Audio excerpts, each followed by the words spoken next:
हमारा दूसरा सेक्शन योग आहार जैविक खेती का स्टार्ट होता है। तो हमारे आज के चीफ गेस्ट है doctor Moni Thomas ji, director institute of agri business management, JNKVV, Jabalpur, Madhya Pradesh. और वो आज हमें जैविक खेती से लाख उत्पादन कैसे ले, इस पर मार्गदर्शन देने वाले हैं। और आदरणीय मोनी थॉमस जी को हमारे योगाहार के श्री राजेश सिंह जी ने आमंत्रित किया। अभी वो ज्वाइन नहीं है, तो उनको नहीं हो गए, ज्वाइन हो गए सर। ज्वाइन हो गए।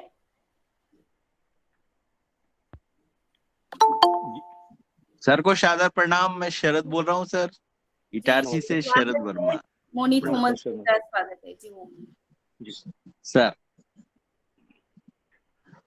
आप सबको हमारा नमस्कार। खेती आप लोग सब करते हैं, मेरे ख्याल से सब लोग खेती से जुड़े ही हुए हैं। आवाज सुनाई पड़ रही है आप लोगों को? जी जी जी आवाज जी जी आ रही जी है। सर, आ रही है जी।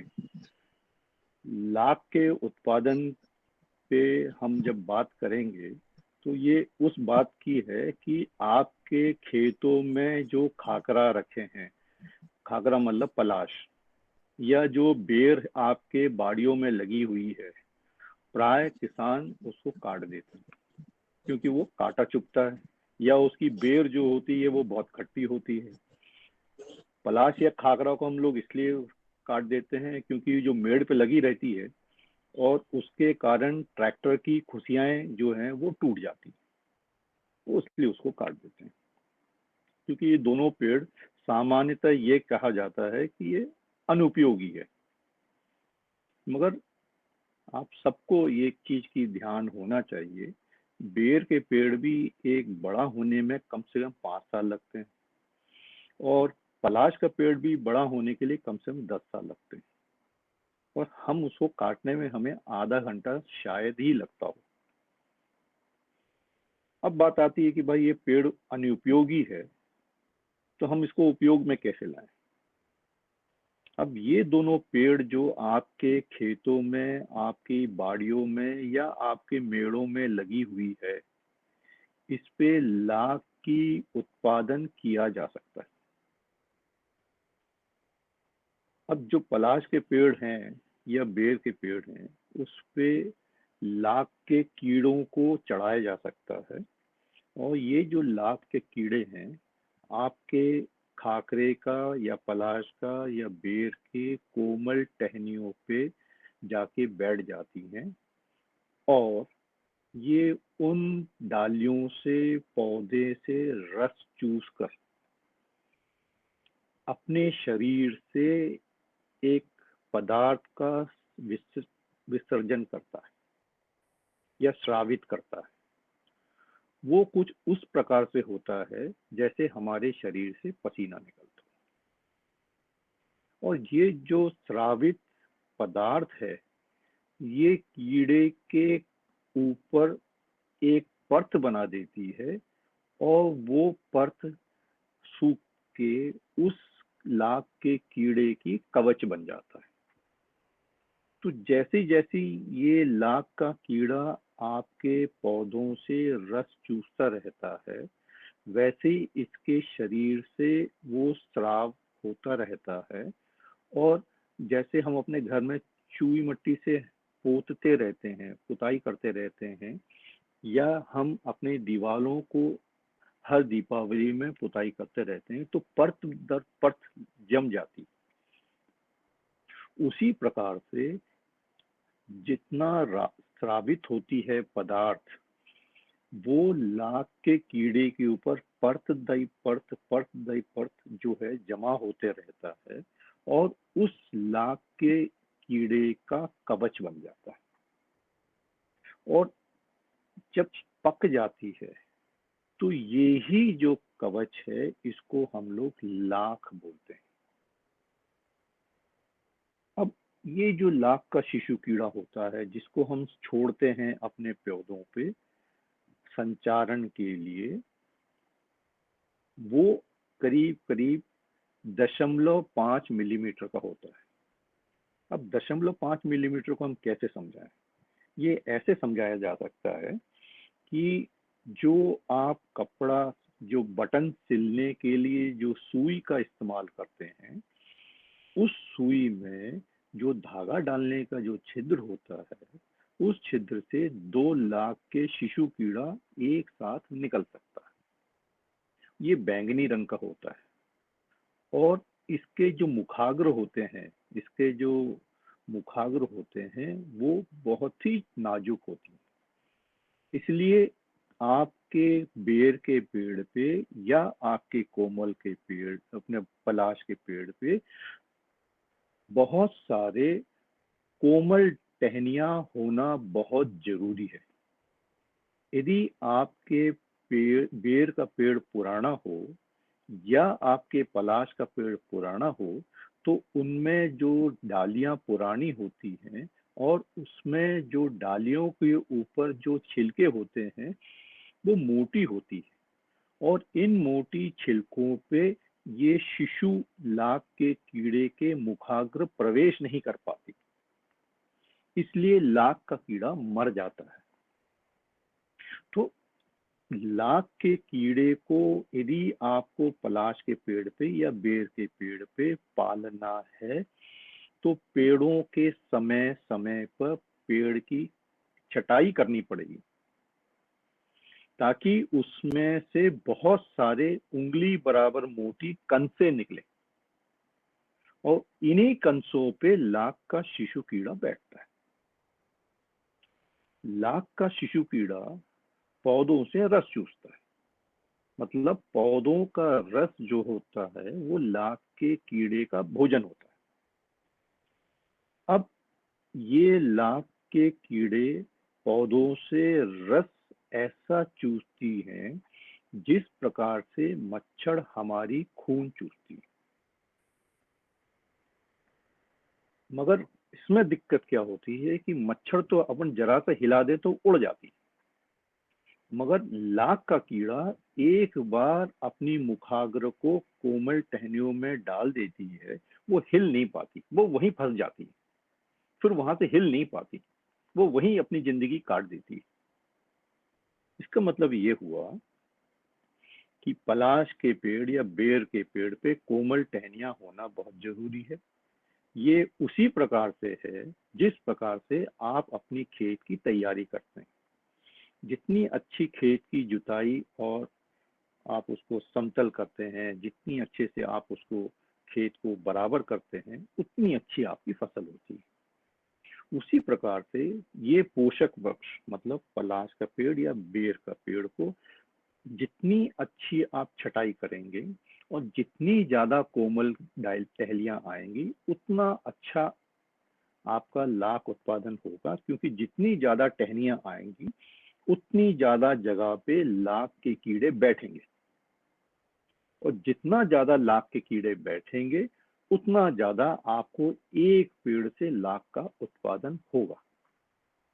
अब आप पूछेंगे कि लाख का उत्पादन एक पेड़ से कितना होता है। अब आपका 1 एकड़ जमीन में कितना उत्पादन होगा, ये डिपेंड करता है, ये निर्धारित होती है कि आपने खेती कैसे की, बीज कितना डाला, खाद कितना डाला और सुरक्षा कितनी की। उसी प्रकार से यदि आपका एक पेड़ है, सही तरीके से समय पे आपने उसकी कटाई छटाई की, तो एक पेड़ में से बहुत सारी कोमल टहनियां आती हैं। जितनी ज्यादा कोमल टहनियां आएंगी और जितनी लंबी कोमल टहनियां आएंगी, उतना जगह मिलेगा लाख के कीड़े को बैठने के लिए। और जितना पोषण आपका पलाश का पेड़ उन कीड़ों को दे सकता है, उतना ज्यादा कीड़ा उस पलाश के पेड़ से या बेर के पेड़ से रस चूस लेगा और जितना ज्यादा रस चूसेगी उतना ज्यादा लाख उस पेड़ पे लाख का कीड़ा उत्पादन करेगा। अब बात आती है कि ये क्या फायदा। लाख का 1 किलो आज के दिन 250 से 300 रुपए किलो है।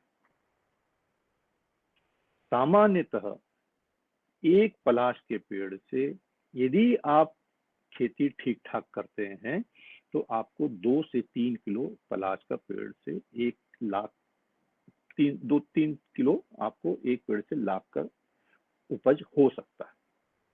मगर ऐसा भी होता है, हम लोगों ने देखा है, एक पलाश के पेड़ से आप कम से कम 15 किलो तक ले सकते हैं। ये उसी प्रकार से है कि हमारे पड़ोसी किसान ने 15 बोरी निकाली सोयाबीन और हम 2 बोरी ही निकाल पाए। तो ये हमारा प्रबंधन पे निर्भर करता है कि हम अपने उपज और उत्पादन कितना ले सकते हैं। दूसरी चीज, यदि बेर की बात करते हैं तो बेर में जो लाख होता है वो 25 किलो से 50 किलो भी जाता है, बशर्ते आपका पलाश बेर का पेड़ कितना विशाल है और उसकी टहनियां कितनी आपने छटाई करके उपज किया है। अब ये लगाया कब जाएगा, लाख के कीड़े को कब छोड़ा जाता है? लाख के कीड़े को छोड़ने का निर्धारित समय है। 2 प्रकार की लाख होती है। एक होती है रंगीनी, जिसमें रंग ज्यादा होता है, वो पलाश के पेड़ पे भी लग सकता है और बेर के पेड़ पे भी लग सकता है। अब बात आती है कि कब कब लगाया जाए। रंगीनी लाख का कीड़ा पलाश यानी खाकरे के पेड़ पे जुलाई के प्रथम सप्ताह में ही लगाया जाता है और वो कीड़े जो चलते हैं वो सिर्फ 14 दिन तक रेंगते हैं और डालियों पे जाके बैठ जाती हैं। आपने यहाँ पे लाख के कीड़े को आपके पलाश के पेड़ पे या बेर के पेड़ पे लगाने में देरी कर जाते हैं तो वहां पे लाख का कीड़ा आपके पेड़ पे ज्यादा नहीं बैठ पाती और लाख उत्पादन नहीं हो पाता। इसलिए निर्धारित समय पे लाख के कीड़े को चढ़ाना बहुत जरूरी है। वजह क्या है? ये जो शिशु कीड़े लाख के माँ के कवच से निकलने के बाद सिर्फ 6 दिन अपने 6 पैरों से चलती। 6 दिन के बाद ये जो कीड़े रेंगते हैं इनके पैर टूट जाते हैं और यदि ये टूट गया तो ये चढ़ नहीं पाएगी आपके पलाश के पेड़ पे या खाकरे के पेड़ पे। ये बहुत जरूरी है। दूसरी चीज, यदि आप जुलाई के महीने में लाख के कीड़े को पलाश के पेड़ पे चढ़ाते हैं तो लाख की फसल अक्टूबर के अंत में आ जाती है, यानी कि दीपावली के समय लाख एक नगद फसल के रूप में आपको मिल जाती है। यहाँ एक बात आती है, ऐसा होगा कि किसी वर्ष में आपको सोयाबीन से नुकसान हो गया, ऐसा भी हो सकता है कि किसी वर्ष आपको मकई से नुकसान हो गया हो, ऐसा भी हो सकता है किसी वर्ष आपको टमाटर से भी नुकसान हुआ हो या धान से भी नुकसान हुआ हो।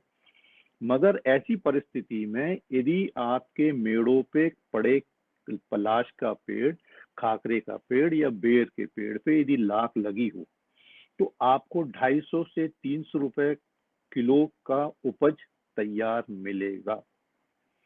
खेत में यदि आपकी हसिया भी नहीं लगी हो, यदि पलाश के पेड़ में यदि आपकी लाख लगी होगी तो आपको उससे अच्छी उपज मिल सकता है। तो ये बात हुई आपकी अक्टूबर की बात। अब दूसरा एक फसल होती है यही लाख की खाकरे पर अक्टूबर के महीने में कीड़ों का, लाख के कीड़ों का संचारण करने से आपकी फसल लाख की मई के महीने में आती है। यहाँ पे भी आपको एक अच्छी लाख की फसल मिल सकती है। ये जो होशंगाबाद का जो क्षेत्र है, ये हरदा का क्षेत्र जो होता है, ये सिंचित है और आप लोग बहुत खाद डाल के खेती करते हैं। ऐसे में जो पलाश का पेड़ आपके खेत के मेड़ों पे लगी हुई है उनको भी ये खाद और पानी पर्याप्त मिलने के कारण मैं एश्योरेंस देता हूं कि आपके पलाश के पेड़ों पे या बेर के पेड़ों पे सामान्य से ज्यादा लाख की उपज हो सकती है। क्योंकि जो सिवनी में, बालाघाट में, मंडला में, शहडोल में जो लाख उत्पादन होती है वो सूखाग्रस्त क्षेत्र है। वहां पे इतनी सिंचाई और इतनी मात्रा में खाद का उपयोग नहीं करते हैं। उसके बावजूद वहां पे 5 से 10 किलो एवरेज लाख का उपज एक पलाश के पेड़ से या एक बेर के पेड़ से आराम से निकाल लेते हैं।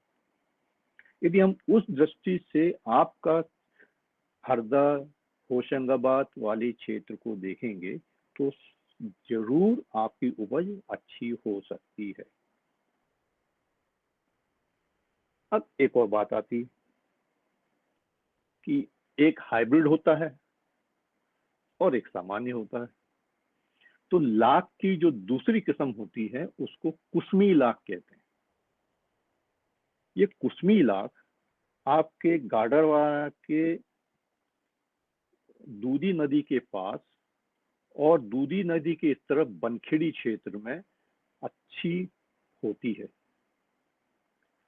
अब यदि आपके पास बेर के पेड़ हैं तो बेर के पेड़ में आप रंगीनी लाख न लगा के कुसमी लाख का लगाइए, क्योंकि कुसमी लाख रंगीनी लाख से महंगी बिकती है और वो सिर्फ बेर पे ही होती है या कोसम के पेड़ पे होती है। कुसमी लाख यदि एक बेर के पेड़ पे यदि 10 से 15 किलो हो गया और कुसमी लाख किसी भी समय 300 रुपए से कम कभी नहीं होती, कभी कभी 600 रुपए तक चले जाती। अब 300 रुपए भी मान के चले और एक बेर के पेड़ जो आपको कल तक खट्टी बेर दे रही थी उससे एक पैसे की उपज नहीं हो रही थी, उसमें से आपको 3,000 से लेके 4,500 रुपए आपको इनकम मिल रहा है, तो क्या बुरा है भाई। दाल और रोटी तो आप खा रहे हैं, उसके साथ अचार या चटनी मिल जाए तो क्या बुरा है। तो इसके बारे में आपको सोचना है। अब देखिए, लाख की खेती आपको आधे घंटे में मुंह जवानी तो हम आपको सिखा नहीं पाएंगे। कोई भी चीज, कोई भी व्यक्ति आधे घंटे में कोई भी खेती सिखा नहीं सकता, मगर ये प्रयास ये है कि आपको जागृत करना कि क्या हम इसके बारे में भी सोच सकते हैं।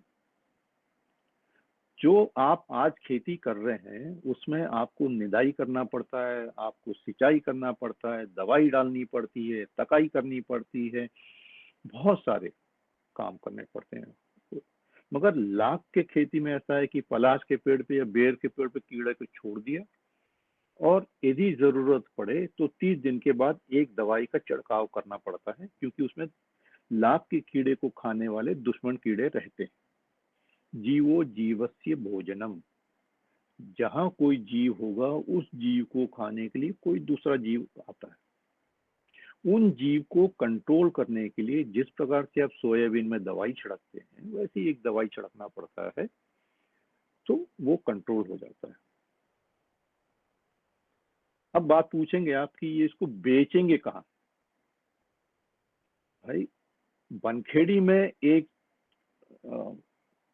बनखेड़ी में राकेश साहू जी हैं, उनका वो पुराने लाख के व्यापारी हैं, आप ही के क्षेत्र में है।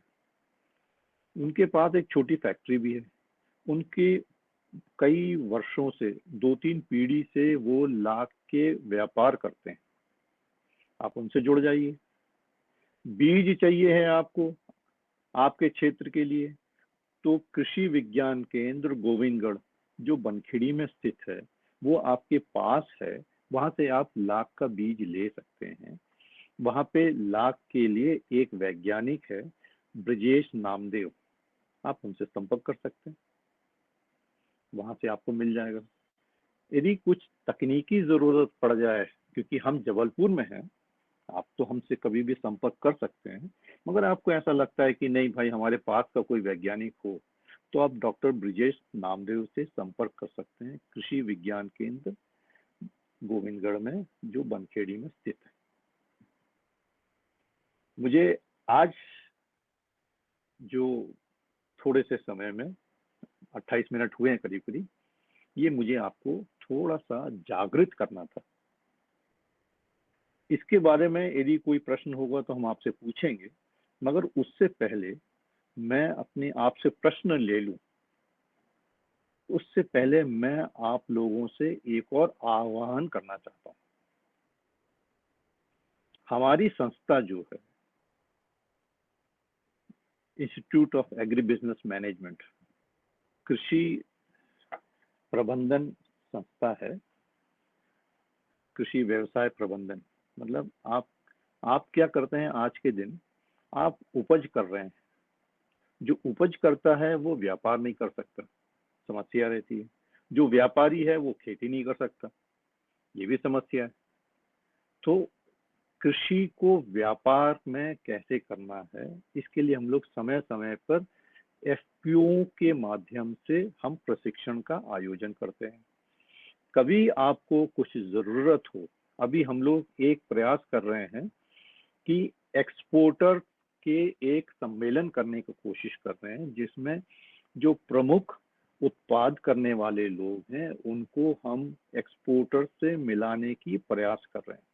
यदि वो संभव हो पाया तो आपको सीधे एक्सपोर्टर से आपका ताल्लुक करा देंगे, जिससे आपको सीधे, अब देखिए मुझे यदि एक्सपोर्ट करना है तो मेरा एक मापदंड है उत्पाद का। मैं इसी प्रकार के उत्पाद मिलेगा तो ही मैं एक्सपोर्ट करूंगा। तो एक्सपोर्टर को कौन से मापदंड का सोयाबीन, मक्का, धान, चावल जो भी चाहिए है वो निर्धारित करता है। आप कुछ भी आपको उत्पाद लेके आप एक्सपोर्ट के लिए जाएंगे तो आपको एक्सपोर्ट नहीं हो सकता।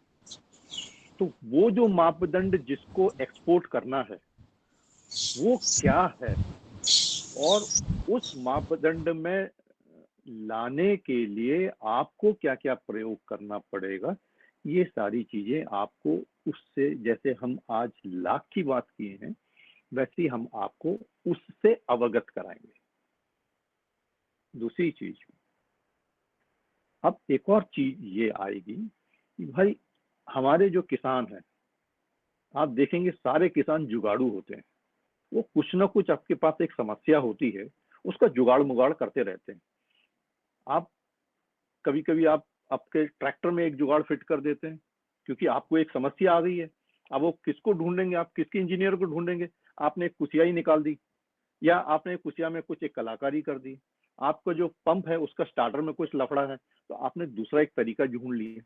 ये जो आप लोग जुगाड़ करते हैं, ये जुगाड़ जो हमारा किसान करता है वो अपने अनुभव के आधार पर उनकी स्थानीय समस्या को हल करने के लिए करता है। और फिर जब आप बाजार में जाते हो, पूछते हैं यार कि वो यार हमारे पंप में ऐसा दिक्कत हो गई थी, तो आप क्या बोलते हैं? अरे मेरे पंप में भी ऐसी थी मगर मैंने ऐसा ऐसा कर दिया, अब बढ़िया चल रहा है, 6 महीने से मैं बिल्कुल परेशान नहीं हूँ। बोलते हैं कि नहीं आप लोग? तो ये जो आप जुगाड़ करते हो इसको हम लोग बोलते हैं इनोवेशन। आपने कुछ नई चीज को जो वैज्ञानिकों ने या मैकेनिकों ने या इंजीनियरों ने सोचा नहीं था, उसको आपने आविष्कार कर दिया। अब ये जो आविष्कार आपने किया है, ये आपके किसानों को बहुत फायदा हो सकता है यदि आप उसको, उस आविष्कार को व्यापार में लाएं। आपको एक समस्या थी, वो समस्या हो सकता है कि पूरे होशंगाबाद के किसानों की समस्या रही है, आपने उसका एक समस्या का हल निकाल दिया। हम चाहते हैं ऐसे जुगाड़ को, हम ऐसे जुगाड़ू किसानों को हम एक कंपनी बनाने के लिए मदद करेंगे। इसका मतलब ये है कि जो जुगाड़ू किसान है जिसके पास एक नया आइडिया है, वो आइडिया लेके हमारे संस्थान में आए, हम उनको मदद करेंगे कि वो आइडिया से आपको एक स्टार्टअप के रूप में तैयार करें। स्टार्टअप के मतलब, एक आपके पास आइडिया है, वो आइडिया को आगे हम उत्पाद में या उसको कंपनी बना के आपको व्यापार में कैसे ला सकते हैं, उसके लिए हम आपको सहयोग करेंगे। हमारा एक टीम है, ये सब ऐसे जुगाड़ू किसानों को ढूंढकर उनको समझाते हैं कि फॉर्म कैसा भरा जाए, और जब फॉर्म भर जाता है उनको हम प्रशिक्षण देते हैं, 60 दिन का प्रशिक्षण देते हैं, और एक से एक एक्सपर्ट से हम उनका परिचय कराते हैं। कल ही हमारे जो 45 स्टार्टअप अभी वर्तमान में है, उनको 3.5 घंटे एक एक्सपर्ट ने अमेरिका से बात किया, 3.5 घंटा। शरद जी भी थे, शायद शरद जी भी हमारे एक स्टार्टअप में हैं। सर मैंने ज्वाइन किया सर कल 3.5 घंटे से। जी जी जी। देखिए, सर। वो जिनसे आप जुड़ नहीं सकते, जिनके बारे में आप सोच नहीं सकते, ऐसे लोगों से हम आपको जुड़ा के जोड़ के आपकी जो सोच में बदलवा देते हैं। तो यदि आप लोगों में या आपके किसानों में या आपके परिवार में ऐसा कोई जुगाड़ू है, तो वो हम लोग से संपर्क कर लेंगे, तो एक आपको नया डायमेंशन आपका सोच का हम लोग दे सकते हैं। हमारा हमेशा ये सोच है, हमारी संस्था की हमारी ये सोच है कि हर किसान एक जुगाड़ू होता है, मगर उसके जुगाड़ को हम लोग जुगाड़ू बोल के वहीं खत्म कर देते हैं। हम उसको जुगाड़ू को आविष्कारी नहीं बोल पाते। हम सारे जो जुगाड़ू हैं उनको आविष्कारी कहते हैं, और हम उनको एक उचित प्लेटफॉर्म देते हैं और उचित सम्मान देने की प्रयास करते हैं, और एक बढ़िया कंपनी बनाने के लिए भी हमारी टीम मदद करती है। तो अगले बार, इस बार तो हो चुका है, अगले बार जब हम लोग एडवर्टीजमेंट करेंगे, आपके ये ग्रुप को भी बता देंगे, और हम लोग अपने वेबसाइट में भी भेजते हैं, और हमारी टीम हर जिले पहुंचती है कृषि विज्ञान केंद्र में, क्योंकि हर जगह तो पहुंचना बड़ा मुश्किल हो जाता है। हम लोग कृषि विज्ञान केंद्र में पहले ही बता के पहुंचते हैं, और यदि ऐसे में आपको पता चल जाए तो आप जरूर पहुंचिएगा, और हमारे जो ग्रुप है, हमारी जो टीम है, उनके साथ संपर्क करिएगा। और वो आपको, अब हम लोग ये बिल्कुल नहीं देखते हैं कि उम्र क्या है आपकी पढ़ाई लिखाई क्या है, किस भाषा में आप बात करते हैं, हमें उससे कोई लेना देना नहीं। हम आपकी बातों को सुनकर आपके जो विचार हैं, जो आविष्कार है, उसको जिस माध्यम में बनाना चाहिए ताकि उसकी बेहतरीन प्रस्तुति हो, हम उसमें आपको मदद करते हैं। एक एक व्यक्ति से हम लोग पर्सनली बात करके उनकी प्रस्तुति को तैयार करते हैं। पिछले बार हमारे पास एप्लीकेशन जो आई थी 179 आई थी। अब आप मानेंगे 179 को एक एक करके हम लोगों ने उनको समझाया था कि कैसे प्रस्तुति करना है, क्योंकि वो प्रस्तुति जो होती है थोड़ा कठिन होता है, क्योंकि एक्सपर्ट होते हैं, उनको क्या मालूम कि वो गांव के जुगाड़ू हैं, वो तो अपने लेवल पे देखते हैं। तो उस लेवल पे जब चयनकर्ताओं का टीम के सामने आपकी प्रस्तुति के लिए हम बहुत मेहनत करते हैं ताकि आप उनके सामने प्रस्तुत करें। अब इससे फायदा क्या होगा? भारत सरकार का एक प्रोग्राम है, उस प्रोग्राम में जिनके पास एक आइडिया है, जैसे जुगाड़ है, एक सोच है, उसको किसी एक्सपर्ट के साथ मिलके उसको एक उत्पाद में बना देते हैं। जैसे आपने उत्पाद की मतलब ये है कि आपका एक स्टार्टर में आपने एक जुगाड़ कर दिया, तो आपने तो जुगाड़ करके छोड़ दिया, आपका काम चल रहा है, मगर उस उत्पाद को क्या एक प्रोडक्ट बना सकते हैं क्या? उसके लिए एक्सपर्ट के साथ आपको बैठा के उसको एक उत्पाद के रूप में बना सकते हैं, ताकि आप उस उत्पाद को आगे बड़े स्केल में उत्पादन करके एक अपनी कंपनी खड़ा करें। तो ये उत्पाद के लिए, जो आइडिया से उत्पाद को लाने के लिए, हम उसको जो प्रोग्राम कहते हैं, प्रेरणा कहते हैं। ये प्रेरणा जो होता है, हम लोग 3-4 लेवल पर उसका स्क्रीनिंग करते हैं। अंततः इसका रिकमेंडेशन, अनुमोदन, जिनका कमेटी अनुमोदन करती है उसको भारत सरकार को भेज देते हैं। आपकी प्रस्तुति होती है, ऐसा नहीं, प्रस्तुति होती है, आप खुद प्रस्तुत करते हैं, चयनकर्ता बैठते हैं, वो देखते हैं, और यदि आपका अनुमोदन हो जाता है प्रेरणा के रूप में, तो आपको 5 लाख रुपए का अनुदान सीधे आपके खाते में आएगा। अब बात आती है कि आपने एक जुगाड़ से एक यंत्र बना लिया, अब वो यंत्र बन गया है आपका और आपने उसको टेस्ट कर लिया है, भाई वो काम कर रहा है, मगर इसको बहुत बड़े उत्पादन के स्केल में बनाना है, तो आपको थोड़ी बहुत फैक्ट्री की जरूरत पड़ेगी, आपको कुछ यंत्रों की जरूरत पड़ेगी, लेथ मशीन की जरूरत पड़ेगी, वेल्डिंग मशीन की जरूरत पड़ेगी, आपको कुछ कारीगरों को रखना पड़ेगा, ये सब आएगी। तो मतलब अब आप क्या है कि उत्पादन वाले लेवल पे पहुंच गए। ये जो उत्पादन वाला जो लेवल है उसको हम लोग कहते हैं साकार।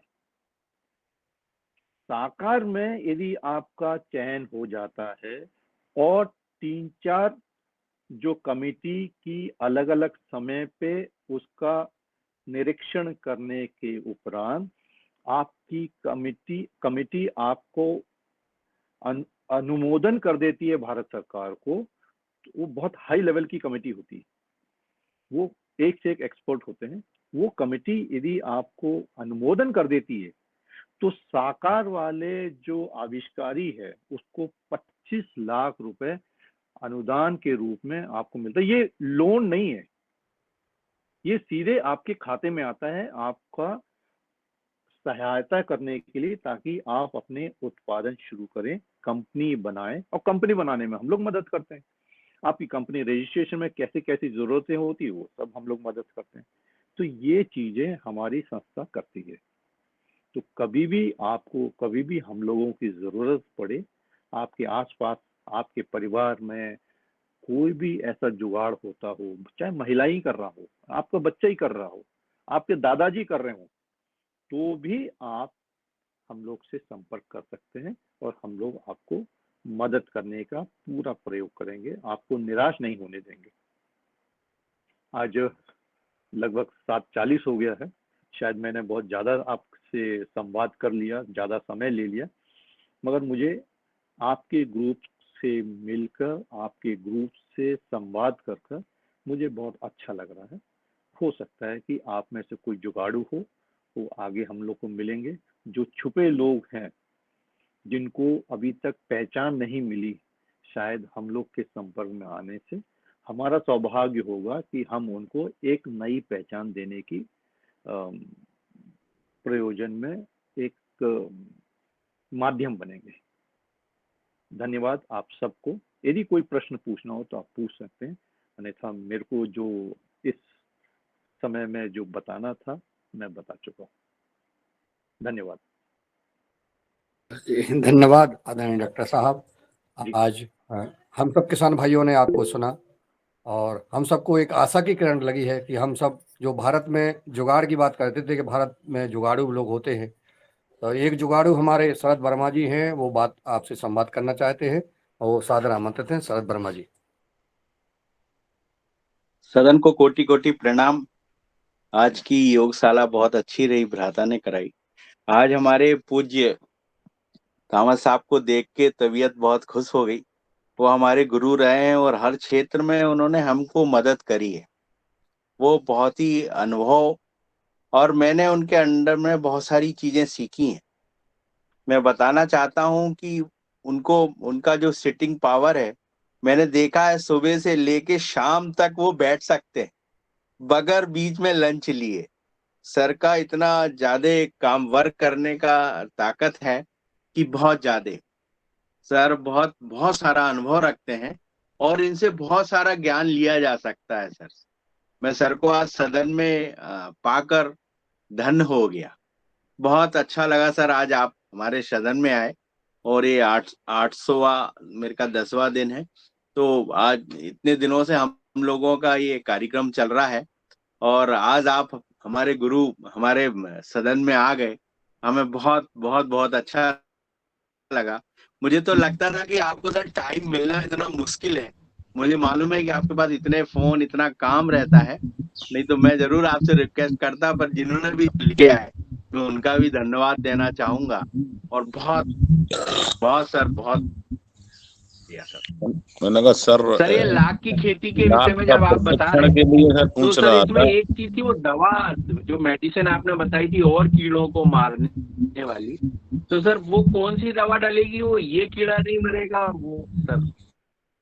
देखिए, जी जितने भी चूसने वाले कीड़ों को मारने की जो कीटनाशक एक दवाई मिनट का मेरी बात इस्तेमाल हो करते सर? हैं, सर वो जितने लाख जो कीड़े थे सर, जी उनको आपने एक दवा बताई थी कि दवा में और कीड़े मर जाएंगे, वो नहीं मरेगा सर? जी, आप लोग जितने भी कीड़े चूसने वाले कीड़ों के लिए मारने की जो दवाई सिस्टमिक इंसेक्टिसाइड का उपयोग करते हैं, यदि उसका उपयोग करोगे तो लाख का कीड़ा मर जाएगा। मगर आप इमामेक्टिन बेंजोएट, इमामेक्टिन का इस्तेमाल करेंगे, आप प्रोफेनोफॉस का जमा इस्तेमाल करेंगे तो वो कीड़ा नहीं मरेगा, क्योंकि वो कीड़ा कवच के अंदर हो जाता है। अरे जब आप वाह तो लाख की कीड़े की जब आप खेती करेंगे तो आपको उस समय आपको बता दिया जाएगा, नहीं तो भूल जाएंगे आप लोग। जी मैंने कहा सर लाख की खेती करना थैंक चाह यू। रहा हूँ, तो इसका जी, प्रशिक्षण कहाँ से मिलेगा सर? आप वीरेन जी कहाँ पे रहते हैं? मैं रायसेन डिस्ट्रिक्ट में देवरी तहसील के अंतर्गत मेरा गांव है महंगवा। अच्छा, वीरेन जी, आपका क्षेत्र से बहुत लाख उत्पादन होती है जंगल से, और जी वो पूरा बनखेड़ी आता है, जी क्योंकि वहाँ खाकरा बहुत है जी ना? तो खाकरा है तो खाकरे में हो जाती है। जी आपको इस समय तो निकल गया, यदि आपके पास जो है बनखेड़ी पड़ता है। सर मैं बनखेड़ी कृषि विज्ञान केंद्र 2 बार घूम आया सर मैं। अच्छा, वहाँ पे आप अगले बार जब मैंने वहाँ जाएंगे। लाख देखी भी सर, वहाँ पर कोसम के पेड़ हैं, जी तो जी उनमें मैंने लाख देखी है सर। जी, तो लेकिन अब मैं चाह रहा हूँ कि यदि मेरे को स्वयं को करना है तो उसका प्रशिक्षण लेना सर जरूरी है। आप वहीं पे चले तो जाइएगा, आज क्योंकि वहाँ पे आज आपकी बात सुन के मेरे को ऐसा लगा, जी मैं 2 बार गया प्रशिक्षण, वहां गया घूमने, लेकिन घूमने ही उद्देश्य से गया, जी, लेकिन आपने मेरे को प्रेरित किया है, तो मैं सोच रहा हूँ इसका प्रशिक्षण ले लिया जाए। डॉक्टर ब्रिजेश हैं वहाँ पे, ब्रिजेश नामदेव, जी उनसे आप मिल लीजिएगा, आपको बहुत मदद मिलेगा आपको। जी सर। बहुत अच्छे वैज्ञानिक हैं वो। जी जी जी ठीक है सर। जी, जी सर। धन्यवाद। आदरणीय वीरेंद्र सिंह जी राजपूत जी, अभी राजेश सिंह ठाकुर साहब जो अपने बगलवाड़ा जी बरेली के हैं, वो 20 किसानों को लेकर जबलपुर जा रहे हैं। आदरणीय जी डॉक्टर साहब से सबसे प्रशिक्षण लेंगे, वो उनके साथ आप चले जाइए। 20 किसानों को लेकर जा रहे हैं वो प्रशिक्षण कब लेने जा जबलपुर में। वो कब जा रहा हाँ, है? वो अभी अच्छा उनसे संवाद में करा दूंगा आपका। नहीं, मैं उनका नंबर है मेरे पास, है, मेरे मित्र बस हैं मेरे। आप बात कर लीजिएगा उनसे, ठीक है ना? जी जी जी जी जी। ठीक सर। जी, आदरणीय आदरणीय ML गौर साहब। कोटि को नमन, और डायरेक्टर थॉमस साहब को भी प्रणाम करता हूं सुबह सुबह। उन्होंने आज ऐसी महत्वपूर्ण जानकारी दी है, जो कि अगर हमारे किसान जुगाड़ से जो काम करते हैं और उसको कहाँ पहुंचाया जा सकता है, उसके लिए बहुत एक नई चीज मिली। इसके साथ साथ मैं चाहूंगा सर के जो कोसम के पेड़ बनखेड़ी में हम लोगों ने देखे थे, मैं भी गया एक बार, वो तो बहुत बड़े बड़े होते हैं और उनको इतने ऐसे काटने की जरूरत नहीं पड़ी थी, जैसा आप बता रहे थे कि बेर के पेड़, उनको अगर अपन कितनी कटिंग करेंगे, तो वो पेड़ तो ऐसे बड़े बड़े थे। तो मतलब उनके लिए क्या कुसम के पेड़ पे ही किया जा सकता है जो बड़े बड़े हो जाएं? नहीं, देखिए, कोसम के मैंने आपको बताया है भाई। आप ये बताइए कि गौर साहब, आप खेती करते हैं? हाँ सर, मैं मतलब एक रिटायर्ड हो गया हूँ, मिनिस्ट्री ऑफ डिफेंस में था मैं। बाकी अभी मैं रिटायर होके थोड़ा खेती ही शुरू किया हूँ। अच्छा, चलिए, आप एक चीज बताइए। आप जी, क्या आप बिना खेत जोते जी वो नहीं कर सकते हैं क्या? नहीं कर सकते सर। नहीं कर सकते, है ना? बस यही जी बात है। जी समझ गए सर। ये कितने कम से कम कितने एरिया में लगा के किया जा सकता है? देखिए, एरिया का आधार नहीं है। आपको ये शुरू में आपको 2 या 3 पेड़ों पे लगा के सीखने के लिए करना चाहिए। ओ सर कोई बस वही सोच रहा था देखिए आप क्या है कि देखिए, आप अभी खेती कर रहे हैं तो आपको समझ में आ रहा होगा कि भाई गलतियां कितनी होती हैं। जितना जी जी आसान बहुत हम सारी हुए। जितना आसान हम खेती समझते हैं वैसा होता नहीं है जब हम खेत पे खड़े हो जाते हैं। वो प्रैक्टिकल कुछ और ही है सर। जी, तो जी इसलिए 1 या 2 पेड़ पे आप प्रायोगिक रूप पे आप लाख की खेती करके देखिए, तो जी जी आपको बहुत सारी समस्याएं दिखेंगी।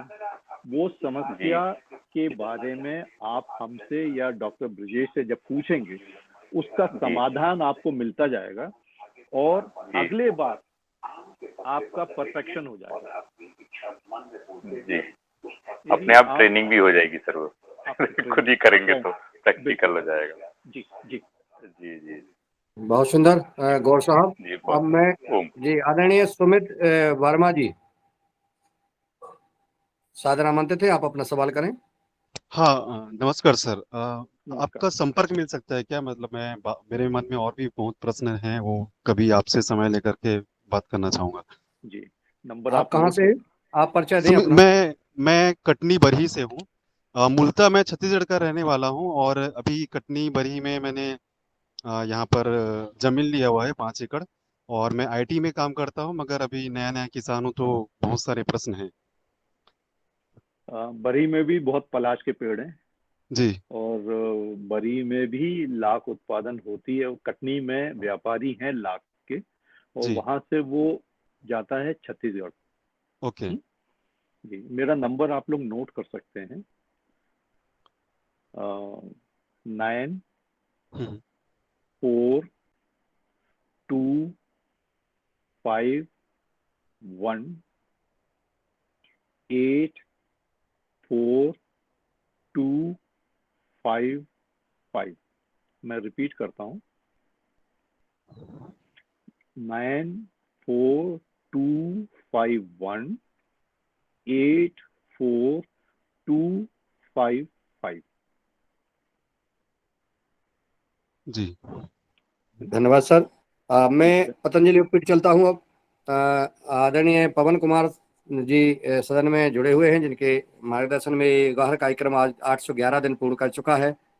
3 घंटे हम ये वैज्ञानिक और किसान आपस में संवाद करते हैं, और कई प्रकार की जो विधि हम जान रहे हैं, समझ रहे हैं, और आज हमने लाख की विधि आदरणीय डॉक्टर साहब से सुनी। बहुत ही अच्छा लगा। राजेश जी को धन्यवाद देता हूं, जो पतंजलि किसान सेवा समिति हमारे जिला प्रभारी रायसेन से है। उन्होंने आपसे संवाद किया, निवेदन किया, वो आपने साथ स्वीकार कर लिया। और मैं निवेदन करूंगा कि आगे अभी आपको तुगर पर और अन्य विषयों पर भी हम सबको मार्गदर्शन देना है, ऐसी हम उम्मीद के साथ।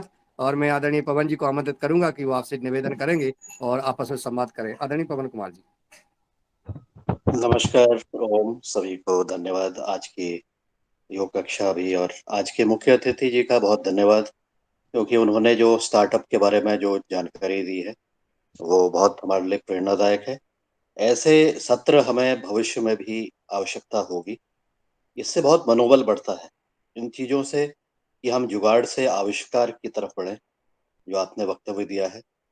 और मैं ये सोचता हूँ कि हमारा योगाहार कार्यक्रम भी एक स्टार्टअप ही है, क्योंकि 810 दिन लगातार हो गए, आज तक के और किसी ने नहीं किया ऐसा। तो उसके लिए सभी लोग हमारे बधाई के पात्र हैं, क्योंकि इससे नई ऊर्जा मिल रही। कितनी मिल रही है, किसको कितना फायदा हुआ है, ये तो सदन के सदस्य ही बताएंगे। लेकिन हम भी एक स्टार्टअप की तरह ही काम कर रहे हैं। इसमें न धन की आवश्यकता है, न अर्थ की आवश्यकता है, लेकिन आविष्कार रोज हो रहे हैं। आज आपने भी लाह के ऊपर, खेती के ऊपर बहुत सारी चीजें बताई। उस पर मेरे प्रश्न भी हैं, क्योंकि मैंने जबलपुर के क्षेत्र में भी और जगह पर भी जाकर के लाह की खेती को देखने का, समझने का प्रयास किया कुछ समय पहले, कुछ साल पहले। और वहां पर मुझे एक नई स्पीशीज के बारे में जानकारी मिली, जिसको कि सेमियल आटा कहते हैं। हालांकि मैं लाह के कार्य से तो अब मैं नहीं जुड़ा हूँ, मुझे जानकारी नहीं है, लेकिन उस समय जब मैंने देखा तो सेमिलाटा स्पीशीज के ऊपर काफी उत्साह था, और उसमें जो कुसुम और अन्य पेड़ में चढ़ करके कार्य करना होता था, उसके मुकाबले ये बताया गया था कि सेमिलाटा स्पीशीज में ज्यादा फायदा है, और उसमें ये कंपैरेटिव एडवांटेजेस है, मतलब कंपैरेटिवली उसको देखते हैं तो उसमें ये फायदा है। एज अ मेरी क्योंकि मैंने उस चीज को देखा समझा, उसके बाद उसकी सारी वैल्यू चेन को समझने का प्रयास किया, उस वैल्यू चेन में प्रोसेसिंग तक के गए, ये भी समझने का प्रयास किया गया कि उसकी मार्केट कहाँ पर है, खरीदार कौन है, इंपोर्ट एक्सपोर्ट की क्या स्थिति है। ये सारी वैल्यू चेन को समझते हुए मेरा जो प्रश्न है वो यह है कि हम सेमिलाटा स्पीशीज के बारे में क्या अनुभव रहे हैं। एक जो मेरे मन में प्रश्न के रूप में, क्योंकि मैंने इसको देखा सभी चीजों को समझने का, कुसुम पलाश जिसको कहते हैं, और एक और शायद स्पीशीज थी, लेकिन उसके मुकाबले में ये प्रमोट किया गया क्योंकि वो खेत में भी लगाई जा सकती है। सेमिलाटा का पौधा छोटा था, मेरे मन में वो दृश्य भी दिखाई दे रहा है कि मैं वहाँ खेत में घूम रहा हूँ, सेमिलाटा के स्पीशीज लगी हुई है, वहां पर लाह की खेती हो रही है, और उसके किसान ने अपने खेत में भी उसको उगा करके किया। तो एक तो ये प्रश्न है, इसके बारे में शायद आप बताएंगे। दूसरा जो हमारा स्टार्टअप के ऊपर हमारे मन में ये तो मैंने योगाहार के बारे में ऐसे ही किया था, लेकिन इसके भी आगे हम किस प्रकार से इस चीज को विस्तारीकरण करें, इस मंच पर हमने कई बार कहा सोचा है कि हम विस्तारीकरण हमें करना चाहिए। अभी हमारा ग्रुप बहुत छोटा है, कल हमारे एमएल गौड़ साहब ने भी इस पर प्रश्न किया था कि ये संख्या कैसे बढ़ेगी। तो इसके ऊपर चिंतन करने के लिए एक दिन आपसे अनुरोध करना चाहेंगे कि आप हमारी बात भी सुने और अपना मार्गदर्शन भी करें। हम विस्तारीकरण करने के लिए बिल्कुल इच्छुक हैं कि इस प्रक्रिया से बहुत सारे जो लोग हैं उनको फायदा हो सकता है अगर उसको वो सिस्टमैटिक तरीके से करें। तो इस सारी प्रक्रिया को सिस्टमेटाइज करने के लिए, उसको जुगाड़ से आविष्कार की तरफ बढ़ाने के लिए आपसे अनुरोध करना चाहेंगे कि एक दिन अपना बहुमूल्य समय हमें देंगे तो हमारे सदन के सभी साथियों को भी और उससे जुड़ने वाले और भी जो लोग हैं उनको भी इसका फायदा होगा। कुछ विचार मन में है, अगली बार इसके ऊपर चर्चा करेंगे। यह तो एक सुझाव है, नम्र निवेदन भी है। इसके साथ ही आज की हमारी योग कक्षा के ऊपर भी मुझे बातचीत करनी है कि बहुत अच्छी रही है भगवान दास कुशवाहा जी की बात। उन्होंने जो धीरे धीरे आराम से योग कराया, और उनकी श्रीमती जी ने हनुमान चालीसा का पाठ भी कराया। हनुमान चालीसा का पाठ के ऊपर भी हमने कल चर्चा की थी, तो बहुत ही भाव भाव सहित हमने हनुमान चालीसा का पाठ किया, भजन भी किया, उस चीज को समझने का प्रयास किया। उनको भी बहुत बहुत धन्यवाद। आज की योग कक्षा भी और आज की हमारी मुख्य अतिथि की वार्तालाप बहुत सफल रही है। सभी को इसमें बधाई के पात्र है। आप सभी को धन्यवाद। मोनी, डॉक्टर मोनी से जो मेरे प्रश्न है उसके ऊपर अगर वो कुछ प्रकाश डालेंगे और एक दिन अलग से हम इस पर चर्चा करेंगे। नमस्कार, धन्यवाद, ओम प्रणाम। पवन जी, सेमीलता पे हम लोग लाख की खेती कर सकते हैं। मगर सेमीलता में उन क्षेत्रों के लिए हम ज्यादा प्रासंगिक होती है जहाँ पे पलाश का पेड़ या बेर के पेड़ कम होते हैं, और वहाँ पे जहाँ पे हम सिंचाई की व्यवस्था कर सकते हैं। क्योंकि यदि हमने सेमीलता को मेन खेत में, मुख्य खेत में हमने लगा ली, तो वो पूरा खेत हमारा व्यवस्थित जो आज के दिन है वो नहीं हो पाएगी। फिर आपको, क्योंकि आप सीमित लता लगाएंगे आप, तो आपको पौधे से पौधे की जो दूरी है वो 3 फीट, और लाइन से लाइन की दूरी कम से कम आपको 4-5 फीट रखना पड़ेगा। बहुत घनी हो जाती है तो फिर उसमें हवा का संचारण ना होने के कारण लाख की खेती कम होती है। तो बात यह है कि यदि हम पौधे ही लगाएंगे तो हमारा 1 एकड़ की जो खेत है वो फंस जाएगा। हमारे मध्य प्रदेश में जहाँ पे पलाश के पेड़ बहुत हैं, जहाँ पे बेर के पेड़ सामान्यता है, तो हम लोग सोचते हैं कि चलो भाई खेत है, खेत के मेड़ पे जो पलाश के पेड़ लगे हैं और जो हम आज काट के अलग कर रहे हैं, उन पेड़ों को बचाया जाए। तो बचाने की एक कीमत होती है, मतलब हम क्यों बचाएं? हम सब बोलते हैं वृक्षारोपण करो, वृक्षारोपण करो। भाई वृक्षारोपण करने से हमें क्या फायदा है? किसान तो ये पूछता है कि भाई हमें 2 पैसा मिल रहा है कि नहीं। अब पलाश के पेड़ काट रहे हैं, भाई भाई हमारी कुसियां टूट रही हैं, इसी कारण वो काटते हैं। मगर यदि ये इसको पता चल जाए कि एक पलाश के पेड़ से हमको 4 महीने 5 महीने में 1500 रुपए 2000 रुपए यदि मिलने लगे और उसके मेड़ पे यदि 10 पेड़ लगे हैं, इसका मतलब उनको कम से कम यदि 1500 के हिसाब से यदि 10 पेड़ की बात करेंगे तो 15,000 रुपए मिल जाते हैं। भाई डीजल का खर्चा ही निकल गया, यही मान के चलेंगे। तो बोलेंगे पलाश के पेड़ को बचाओ भाई, कम से कम डीजल का खर्चा निकल आता है, या लेबर की खर्चा निकल आता है, या दवाई की खर्चा निकल आता है। इस उद्देश्य से वो पलाश के पेड़ या बेर के पेड़ को बचाए रखेगा। अब हमारे सोयाबीन वाले हरदा में या हम होशंगाबाद में यदि इन उपजाऊ जमीन में किसी को भी यदि हम सेमीलता लगाने की बात कहेंगे तो हमारी एक बात नहीं सुनेगा वो, क्योंकि उनको तो सोयाबीन इम्पोर्टेंट है, उनके लिए धान इम्पोर्टेंट है। और दूसरी चीज क्या है कि हमारे यहाँ की जो मिट्टी है वो काली मिट्टी है, और एक बार उसमें पानी भर जाती है तो फिर बड़ी दिक्कत होती है, सेमीलता को भी थोड़ी सी दिक्कत हो सकती है। ये मेरा हल्की मिट्टी के लिए जहाँ पे ड्रिप इरिगेशन कर सकते हैं वो सबके लिए अच्छा है। हमारा ये मध्य प्रदेश के लिए हमारा ये सोचना ये है कि जब हमारे पास इतना पलाश का पेड़ है, इतना बेर का पेड़ है, इन्हीं पे यदि हम लोग लाख की खेती करेंगे तो हमें वेट करने की जरूरत नहीं पड़ेगी। पेड़ तो खड़ा है, कीड़े भर चढ़ाने हैं समय पे, हमारा बढ़िया हो जाएगा। या और दूसरी चीज आपने जब बात की है कि विस्तार की बात है और ये स्टार्टअप की बात है, कभी भी आपको ऐसा लगता है तो हमारे एक दो स्टार्टअप के साथ हम आपका ग्रुप का इंटरेक्शन करा देंगे, तो वो अपना अनुभव को शेयर करेंगे आपके साथ कि वो कितना संघर्ष के साथ आज एक एक अपना खुद का उद्योग खड़ा किया है। हमारे जो स्टार्टअप्स हैं उनकी बात हम करा देंगे, और क्या क्या प्रक्रियाएं होती हैं, कितनी जटिल प्रक्रियाएं होती हैं, और कितना हम लोगों ने एज एन इंस्टीट्यूट उनको सपोर्ट किया है। ये सब चीजें आपको हम एक किसी दिन इंटरेक्शन के लिए आप तैयार हो जाएंगे तो हम स्टार्टअप के साथ बात करके सिर्फ हम स्टार्टअप से ही 1 घंटे की बात या आधे घंटे की बात आपकी वार्तालाप करा देंगे। इतना हम कर सकते हैं। धन्यवाद। जी धन्यवाद, बहुत बहुत धन्यवाद। और मुझे अब याद आ रहा है कि उस समय जब ये बात हो रही थी तो उस समय वो था लाह से लखपति कार्यक्रम। जी इस तरह जी की बातचीत होती थी कि लाह से लखपति कैसे बने। उस समय लाख की वैल्यू ज्यादा थी, मतलब आज के मुकाबले। तो ऐसा करते हुए जो आपके इसका लाह से जो फायदे थे, जो आपने बताया कि उससे डीजल का खर्चा निकल गया, बाकी खर्चे उससे पूरे हो गए।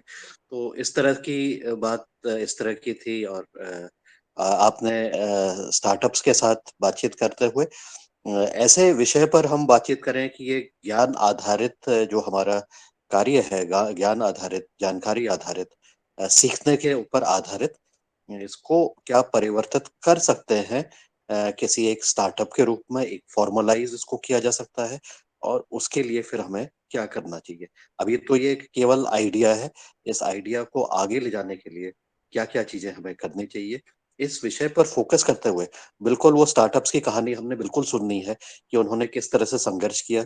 मैंने बहुत सारे स्टार्टअप्स के साथ इंटरेक्ट किया, विशेषकर उत्तराखंड में और कृषि क्षेत्र में उनकी स्ट्रगल को सुना भी है और देखा भी है। बहुत सारे स्टार्टअप्स चल पाते हैं, अब नहीं भी चल पाते हैं, उसके बाद बैठ जाते हैं, कई सारी उनकी परेशानियां होती हैं। तो वो चीजों को मैंने आरंभिक दौर में देख रखा है। अभी कुछ समय से बातचीत नहीं हुई है कई के साथ, लेकिन उसको फिर मैंने ट्रैक करने का प्रयास किया कि इनकी प्रोग्रेस कैसे हो रही है। धीरे धीरे उनकी फाइनेंशियल ट्रांजैक्शन को देखते हुए, बैलेंस शीट्स को देखते हुए ये भी समझने का प्रयास किया। तो हमें मालूम है, मुझे मालूम है कि संघर्ष कितना ज्यादा होता है ये स्टार्टअप्स में, और इवन आइडिया ही पर्याप्त नहीं है, उसके लिए बहुत सारी मेहनत करनी पड़ती है। तो इस विषय को ध्यन में रखते हुए बिल्कुल हम सारे स्टार्टअप्स को, जितने भी होंगे, सबको सुनना चाहेंगे, एक दो ही नहीं, जितने भी इच्छुक होकर के अपनी कहानी सुनाना चाहें। हमारा ध्येय ही है कि हम दूसरे की बात सुने, उनके संघर्षों की बात सुने, समझे उनको। अगर कोई किसी तरह से हम उनके साथ मिलकर के काम कर सकते हैं, हमारे कोई भी किसान, तो उनको भी सम्मिलित करना चाहेंगे। ये इंक्लूसिविटी की बात जो है हम लोग करना चाहेंगे। ये खाली सुनना ही नहीं है, उसको यथासंभव उनको अगर सहयोग दे सकते हैं, उनके साथ मिलकर के काम कर सकते हैं, उससे उनकी प्रॉफिटेबिलिटी कह देंगे या आउटरीच बढ़ सकती है, तो ऐसे दिशा की तरफ भी हम लोग बातचीत कर सकते हैं, संवाद कर सकते हैं। जरूरी नहीं कि एक ही आइडिया केवल एक ही जगह से आए, हमारे भी बहुत सारे सदन में साथी जुड़े हुए हैं। आइडिया की भरमार है। हो सकता है इसी बहाने कोई ना कोई अपना आइडिया लेकर के आपके साथ और फॉर्मल तरीके से आगे भी जुड़ जाए। मुझे इतना ही कहना है। नमस्कार आपको, धन्यवाद, बहुत बहुत धन्यवाद। धन्यवाद जी बहुत सुंदर संवाद आदरणीय पवन जी और आदरणीय ये डॉक्टर साहब का। मुन्नीलाल धन्यवाद। सर, एक मिनट, पापा जी बात करना चाह रहे थे 1 सेकंड के लिए। जी जी जी जी जी थॉमस साहब पवन को, जी। थॉमस सर जी। अशोक जी नमस्कार। नमस्कार साहब, मेरे गुरुवर को आज सामने देख करके बड़ी खुशी हुई है और मैंने बहुत आपका लाख का वो सुना पूरा, जी बहुत ही ज्यादा खुशी हुई और इसको मैं अवश्य करूंगा। जी मुझे आज आपको देख करके बिल्कुल मेरे को, मैं हमेशा जो गुरुवर मानता हूँ ना, वो मेरे दिल से मानता हूँ और वो सामने प्रकट भी हुआ आज। बहुत ही अच्छा लगा आपका वो। नमस्कार। जी नमस्कार। जी आदरणीय पापा जी को प्रणाम। बहुत सुंदर आपका मार्गदर्शन ऐसे योगार कार्यक्रम में मिलता रहता है। अब आदरणीय ओम प्रकाश मिश्रा जी अपने परिचय के साथ अपना सवाल करें।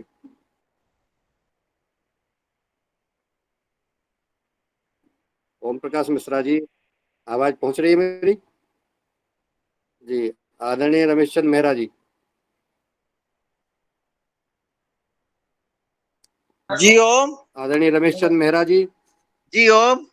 सदन को नमन। जी नर्मदापुरम से आदरणीय भगवान दास कुशवाहा जी। आवाज नहीं आ जी रही? डॉक्टर साहब। दादू आ गए, दादू आ गए। आ रही आ रही है।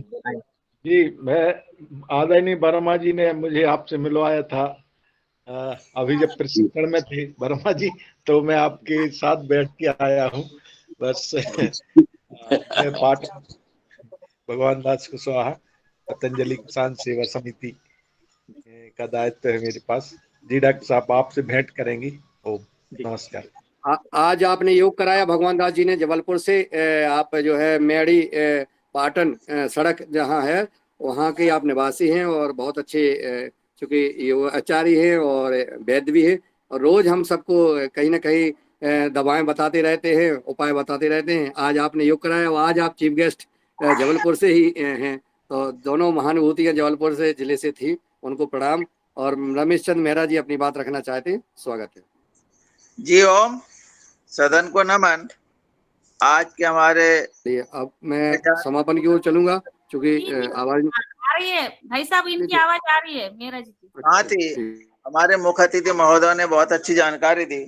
सर मेरा ये निवेदन है कि जैसे ये किसान हमारे नर्मदापुरम में तो ये स्थिति हो गई है कि बहन जी आवाज जी आ रही है मुन्नीलाल सर, आवाज आ रही है उनकी। बोलिए बोलिए मेरे जी।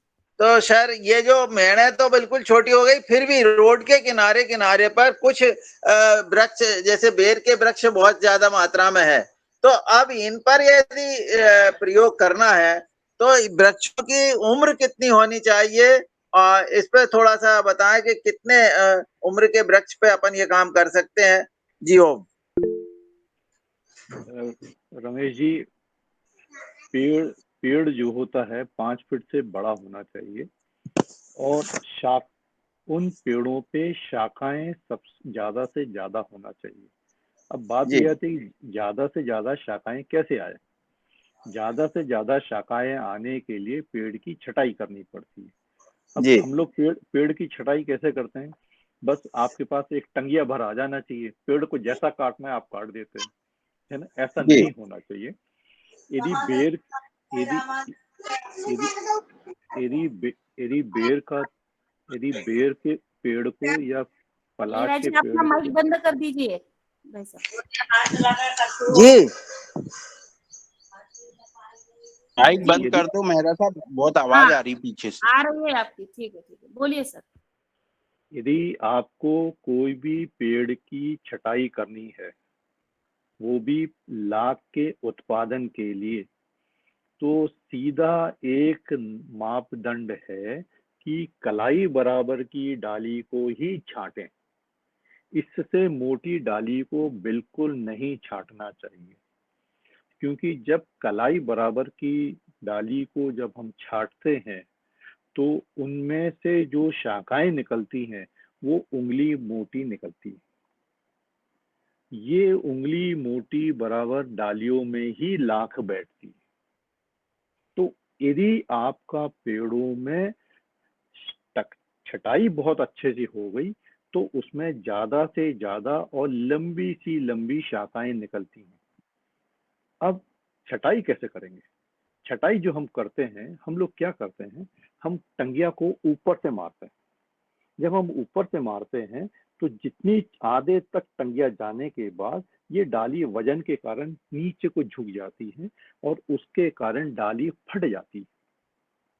फटी डाली से सड़ना सूखना शुरू हो जाता है। तो आपको जब आप टंगिया मारेंगे ऊपर से ना मार के आप नीचे से मारिए, ऐसे तिरछा मारिए। जब आप तिरछा मारेंगे तो जी आप आधा अंदर जाने के बाद फिर आप ऊपर से मारेंगे तो आपकी डाली कभी भी नहीं फटेगी। जी और जब भी आप छटाई करेंगे तो ये ध्यान दीजिएगा कि जो डालियों में गांठ होती है उन गांठ से 1 फीट दूर से ही छटाई करिए। जी और यदि डाली में ऐसी कवच निकली है ना, तो आप यहाँ से नहीं काटिए, आप इधर से काटिए, ताकि यहाँ पे काटने से यहाँ से बहुत सारी शाखाएं निकलेंगी और जब यहाँ से काटेंगे तो यहाँ से बहुत शाखाएं निकलेंगी। मतलब एक पेड़ से जो शाखाएं निकलेंगी गुलदस्ता जैसा निकलेगी। जी यदि इस प्रकार से आपने अपनी पेड़ की छटाई करके तैयार किया तो भले छोटा पेड़ हो उसमें ज्यादा से ज्यादा शाखा होने के कारण उसमें से लाख के कीड़े ज्यादा बैठेंगे और लाख का उपज प्रति पेड़ ज्यादा आएगा। जी जी यही है। और जब बेर की पेड़ की छटाई करने की बात आएगी तो उत्तम समय बेर की पेड़ की छटाई करने का है दिसंबर या जनवरी। जी धन्यवाद। जी ओम सर, जी ओम। धन्यवाद सर। और आपने जी आदरणीय शरद वर्मा जी, आपका हैंड रेज पुनः है। सर ये हमारे पवन सर करते हैं कि एक्शन फास्ट होना चाहिए, तो इसका अभी कहाँ पे मिल पाएगा? तो हम आज ही ले लें इसको। देखिए बीज सर, देखिए लाख का कीड़ा निकलता है, यदि कुसुम की बात करेंगे तो बनखेड़ी में जून के आखिरी हफ्ते में निकलता है। उसके बाद आज यदि आप लाख लगाने की कोशिश करेंगे तो आप फेल हो जाएंगे क्योंकि कीड़ा पूरा निकल चुका है। जी सर। और यदि आप यदि रंगीनी लाख जो खाकरे में लगाने की बात करेंगे उसके लिए भी आप लेट हो गए। अब आप जी सर। खाकरे में जो लाख लगाने का जो समय है अब आपके पास अक्टूबर के महीने में, अक्टूबर में आप लगा सकते हैं। और बेर पे यदि कुसमी लाख लगाना है आपको और वो बेर जहाँ पे सिंचाई रहती है यदि वो है तो वो का महीना है दिसंबर के अंतिम हफ्ता। उसी समय कीड़ा मिलेगा, उसी समय आप लगा सकते हैं। जी जी आदरणीय दिनेश जी सेमवाल जी को आमंत्रित करूंगा कि वो आए, अपनी बात रखें, संवाद करें और आभार भी ज्ञापित करने का कष्ट करें। जी आदरणीय, लाख लाख धन्यवाद। लाख की बात की और जैसे आदरणीय पवन सर ने कहा लाह से लाख, और ये लाख गुना अच्छी वार्ता रही आज डॉक्टर मोनी सर ने जो बताई है। और खासकर जो जुगाड़ व्यवस्था जिसे हम जुगाड़ कहते थे, वो जुगाड़ कितना जुगाड़वान है, कितना महत्वपूर्ण है, ये बात भी आज डॉक्टर साहब की वार्ता से समझ में आई। सर से ये पूछना था कि जो ज्यादा वर्षा वाले क्षेत्र हैं उसमें क्या लाख अगर उत्पादन करें तो क्या समस्या आ सकती है या ये संभव है? देखिए, लाख के साथ समस्या क्या है कि जब आपका कीड़े चढ़ने का समय है, उस समय तेज बारिश होती है तो लाख का कीड़ा बह जाता है। तो इसलिए जिस समय लाख का कीड़े को चढ़ाने का समय है, यदि देरी से लाख बारिश होती है तो उस दिन उस समय लाख का कीड़ा बहुत अच्छा चढ़ता है। अदरवाइज एक बार लाख के कीड़ा डालियों पे चढ़ के अपना मुखाग्र को गाड़ दिया डाली पे, उसके बाद कितनी भी बारिश आ जाए कोई फर्क नहीं पड़ेगी। ठीक है, जी जी सर, जी जी धन्यवाद सर। हाँ, और इसी परिप्रेक्ष्य में आने वाले टाइम में आपसे वार्ता होती रहेगी, जैसे आदरणीय हमारे सदस्यों ने बताया है। और ये महत्वपूर्ण हो जाता है कि जिस तरह से आपका जो संस्थान है वो इतने सारे इनोवेटर्स को मंच दे रहा है, और योगाहार के मंच पर उपस्थित सदस्य और योगाहार से जुड़ने वाले सदस्य भी उन सभी लोगों को सुनेंगे, जैसे आदरणीय पवन सर ने कहा है और आदरणीय शरद वर्मा जी ने कहा है। तो कई किसानों के जो आइडियाज हैं वो साकार हो जाएंगे, जैसे कि आपने एक शब्द प्रयोग किया था, साकार। तो ये हमारा जो कार्यक्रम है आज, आप आए और हम इस साकार होने की दिशा में आगे बढ़ेंगे। और जैसे आदरणीय हमारी अग्रज आदरणीय मुनीलाल सर ने कहा है कि मैं सबका आभार व्यक्त करूं, तो मुझे लगता है कि ये जो लाख का कार्यक्रम है इसको हम लाख तक पहुंचाएं, और जहां संभावना है वहां बढ़ा सकते हैं। साथ में जो हमारे इनोवेटर्स हैं उनको भी एक आशा की किरण जरूर आज झलकी होगी, दिखी होगी कि कुछ आइडियाज हैं, वो जो भी विचार हमारे आते हैं और उसमें संभावनाएं लगती हैं, उसमें प्रयोग करने जरूरी हैं। और इन्हीं संभावनाओं से हम सफल होंगे। तो आदरणीय हम आपसे पुनः निवेदन करेंगे और पुनः आपको सुनेंगे, आपको आपकी जो इनोवेटर्स हैं और जो आपके साथ कार्य कर रहे हैं उनको सुनेंगे, तो हमारे कई हजारों किसानों को इसका लाभ मिलेगा। और मैं